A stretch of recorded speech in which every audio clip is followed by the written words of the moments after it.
Hi Capricorn, May 2025. Ito na po ang inyong reading. Kuha tayo ng ilang guidance, advice, messages para sa inyo. We'll be straightforward, Capricorn. Anong kailangan nyo marinig ngayon? Message? Para sa iyo, Capricorn, buwan ng Mayo 2025. Sa taong nakikinig ngayon, anong marapat mong marinig?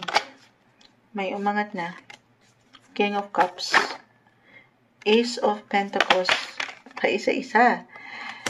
King of Swords, Reverse. Guidance, advice para sa mga taong ito. Six of Wands, Reverse. Capricorn.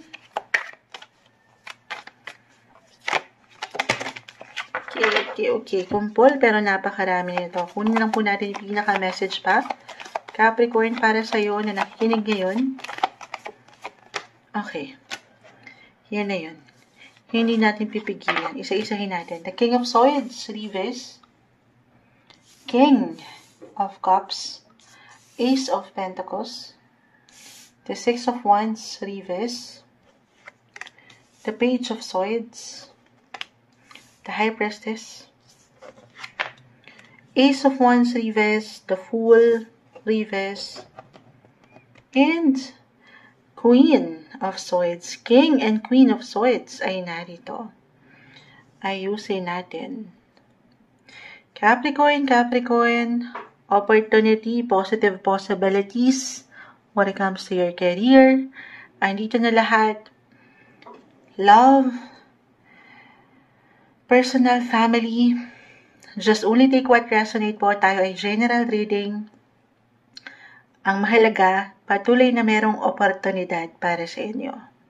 Para patuloy niyong maharap or mapuntahan, makita yung resulta na gusto nyong ma-achieve, okay?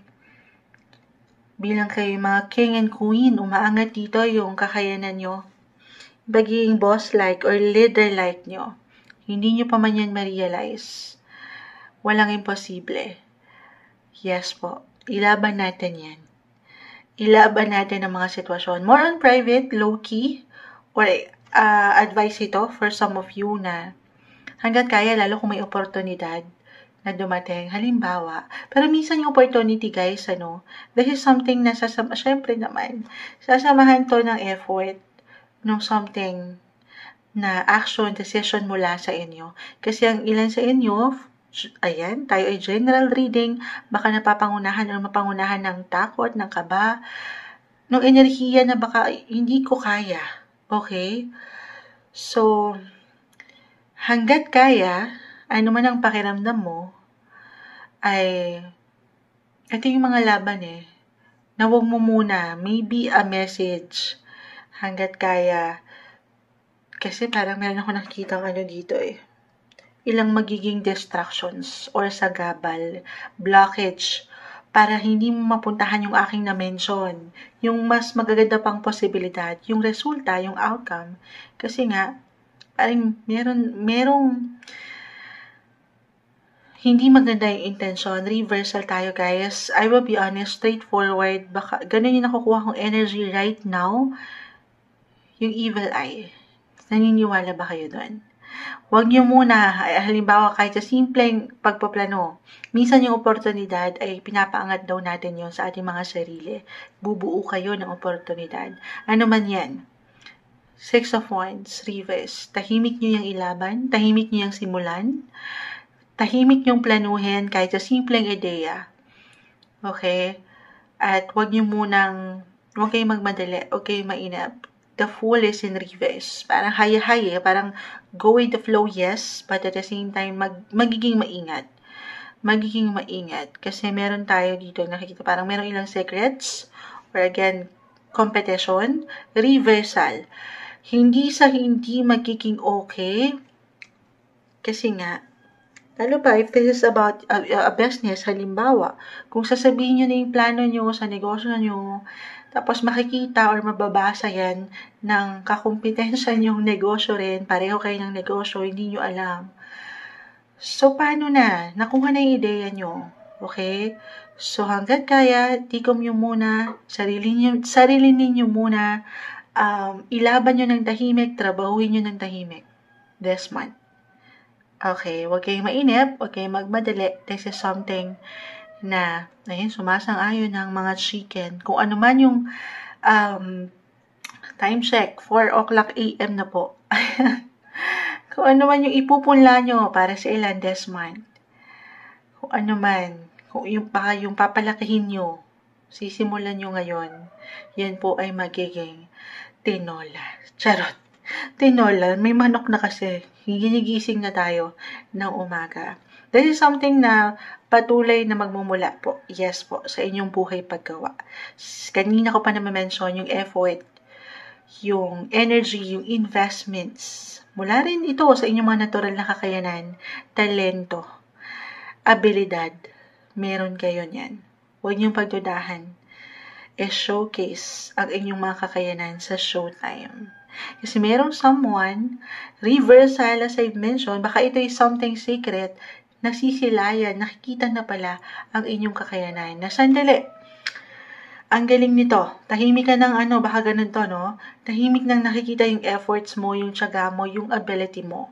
Meron ka pa raw ipapakita, meron ka pang kayang gawin, kaya ile-level up ka niya. Ayan. Or, why not? Kahit sa simpleng appreciation, recognition mula sa nakatataas, andito po. Maaring makatanggap kayo niyan. Magandang posibilidad. Lalo pa sa mga pinaghihirapan or pinagsisikapan nyo. Capricorn.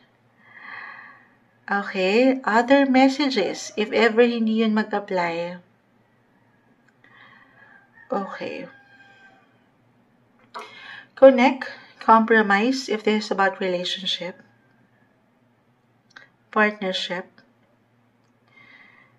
Okay. I'm getting a message. Baka dito mag-apply yung sikreto. Meron ba kayong secret lover? Secret nga, Moonshot. Paano ko malalaman? Hindi. Parang meron naglilihim. Lihim na pagtingin. Reversal tayo, guys. So, baka sa inyo to mismo at hindi pa mapaangat o hindi pa masabi. But I feel that this is something may special, may spark. The High Priestess. The King of Cups, opportunity, new beginnings, love opportunity, why not? May something special. Umangat yung pagiging conservative or pagiging traditional. Yes po, long term, yung relationship na nakikita ko ngayon. Long term. Yung approach, or long term talaga, may forever. Parang gano'n, gusto niya yon. I feel na may kilig, may something ganap. May saya.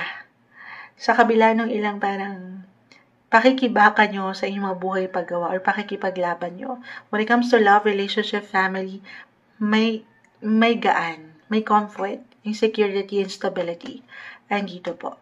Or other messages, umangat yung energy ng bata, pagkabata. So, if ever may anak na kayo, kung meron na kayong kids, or the High Priestess, o umangat yung femininity, yung pagiging feminine, yung pagiging conservative, or expressive when it comes to love, relationship.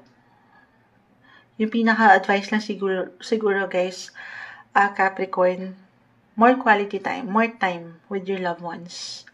Lalo pa nga po, kung meron na kayong kids, kasi baka meron na may-miss kayo, or baka meron na kayong na-miss or ma-miss, baka ito yun na meron na kayong napalipas na ilang lakad, hindi matuloy-tuloy, summer ngayon, so bigyan nyo ng pagkakataon na magsaya naman kayo kasamang mga mahal sa buhay. Okay, may something ganap dyan. Ayun yung umaangat. Para mas the Ace of Wands reverse. Kumbaga, mapangat yung fire. Okay, try something new, something different when it comes to relationship. Kasi yung iba conservative nga, parang, why not try something new? Parang out with the old naman. In with the new.